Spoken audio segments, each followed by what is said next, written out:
ગ્રસ્તાશ્રમી પુરુષોના જે વિશેષ ધર્મ છે એને ગ્રસ્તાશ્રમી પુરુષોએ દરરોજ વાંચવા જોઈએ.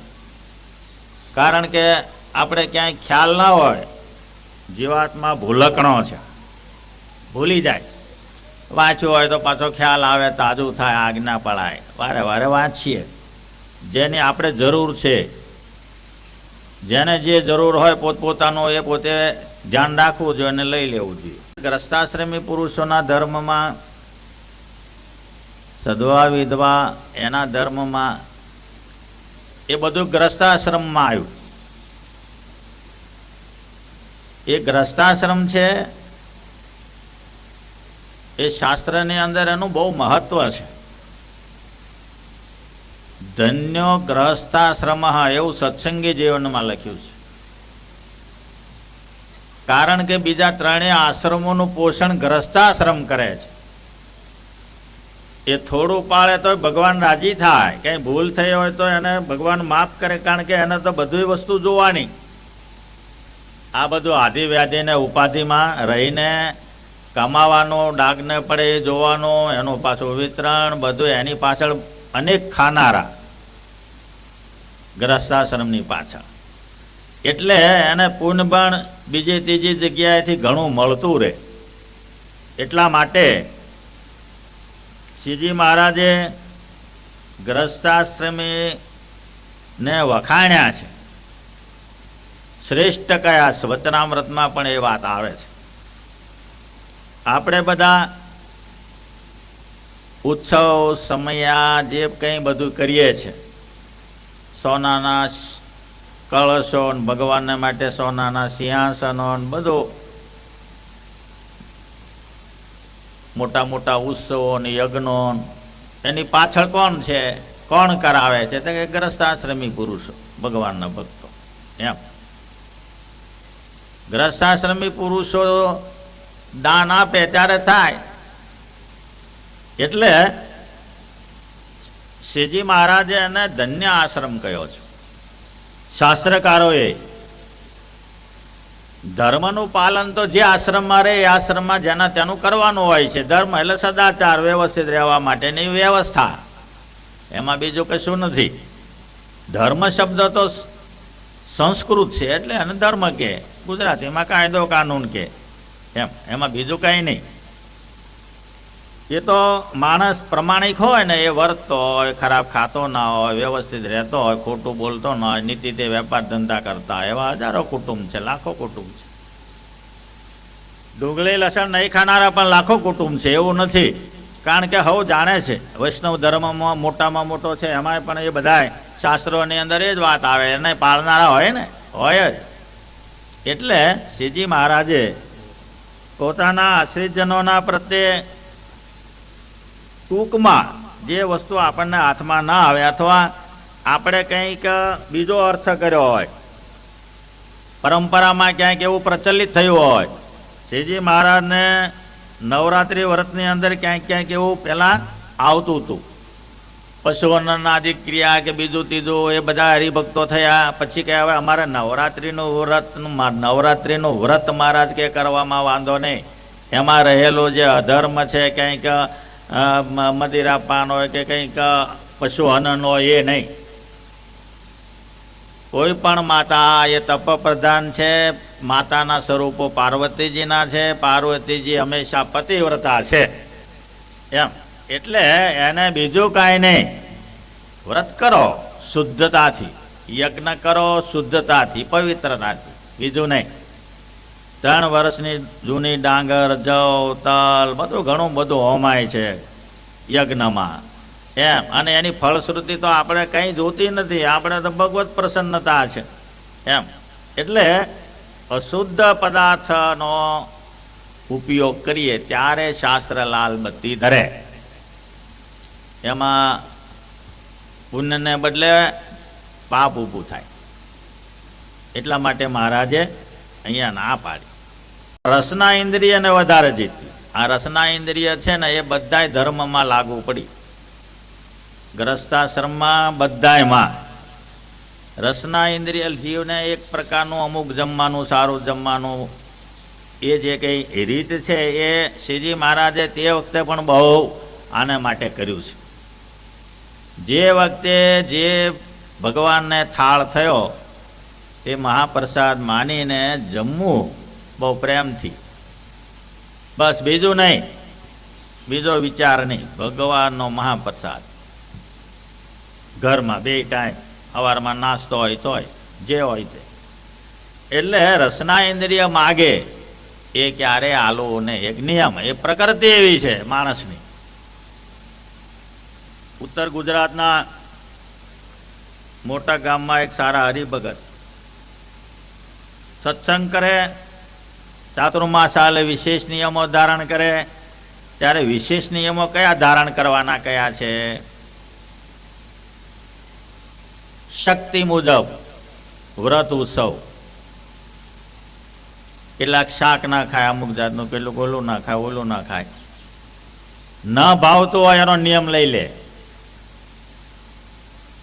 શાસ્ત્ર ના પાડે છે.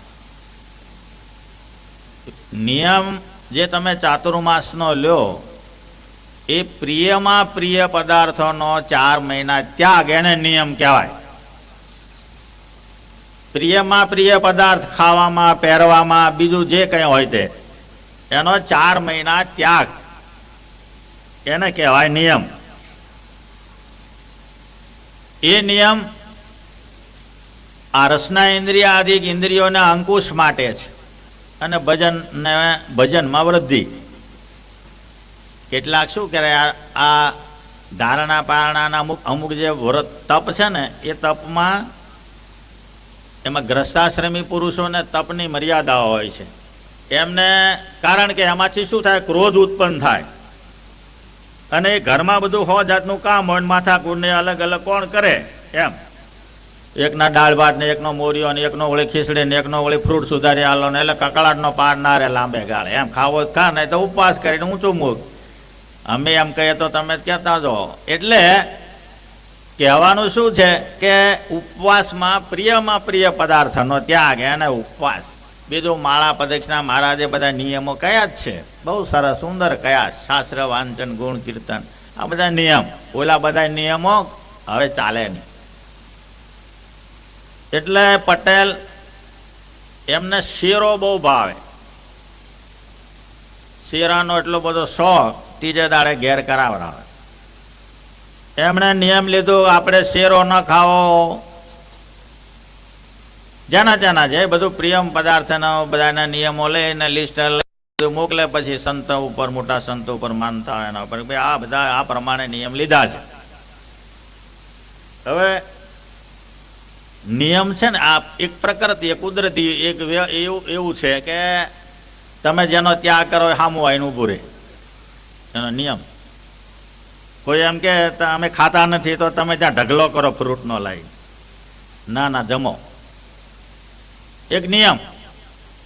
એટલે હવે આને નિયમ લીધો અને બીજે દાડે ઘેર મહેમાન આવે એટલે બૈરાએ શીરો કર્યો. ઓ તારું જા, કાલે નિયમ લીધો છે ને આજે શેરો થયો ઘરમાં ઓટોમેટિક. જેમ તેમ કરીને તો નિયમ લીધો એટલે ના ખાધો. બીજે દાડે કોકને ત્યાંથી સત્યનારાયણની કથાનો શેરો આવ્યો, ફર્સ્ટ ક્લાસ દૂધનો. એટલે તો સારું ખરું થયું કે હજુ 4 મહિના કાઢવાના એમ.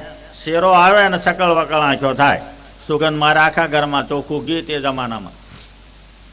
એટલે એવા 2-4 પ્રસંગ આવ્યા. એટલે પૂજામાં, ધ્યાનમાં, બીજી ત્રીજી ક્રિયામાં જમવા બેતા શેરો જ સાંભળે.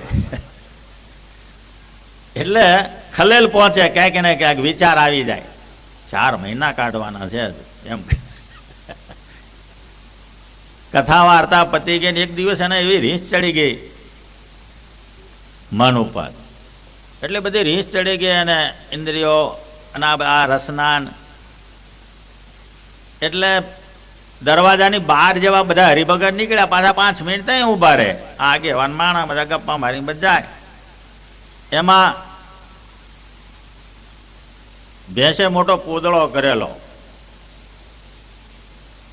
એમાં કોઈક હાથી કુખોડી ગયું છે, ડોસી મારો છે એમ નક્કી કરવા.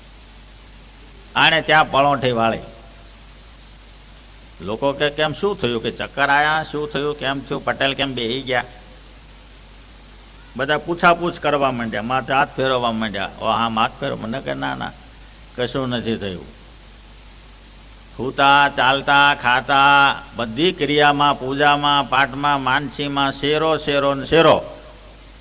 આ 10 કિલો નેટ વજનનો શેરો છે. ખાવો એટલો આજે ખાઈ લે, પછી જિંદગી તને નહીં મળે. એની મેં તે બોલે, મનને ઠપકો આપે. પેલા લોકો કે આ પટેલ આમ કેમ કરે છે? એમ શું ખાવતું જ નથી ભજનનું, શેરો શેરો ને શેરો એમ કરી અને પોદળામાં હાથ નાખી અને હાથમાં લઈને મોઢા મૂક્યો. હવે તો છાણ હોય, મોળું હોય, ઉલટી થઈ જાય. ફરીથી મોઢા મૂક્યો, ફરીથી ઉલટી થઈ.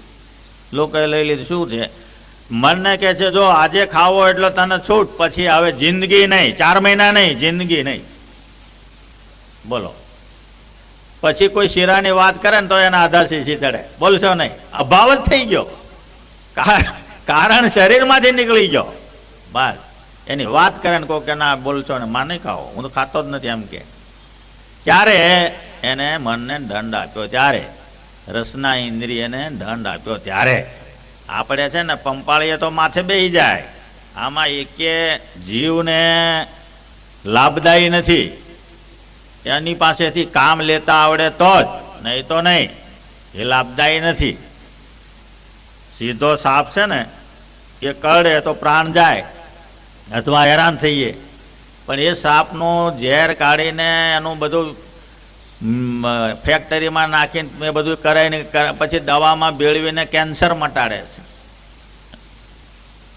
એનો પ્રયોગ કરીને બીજામાં ભેળવીને એ ઝેર પાછું કેન્સરને મટાડે, સીધું નહીં.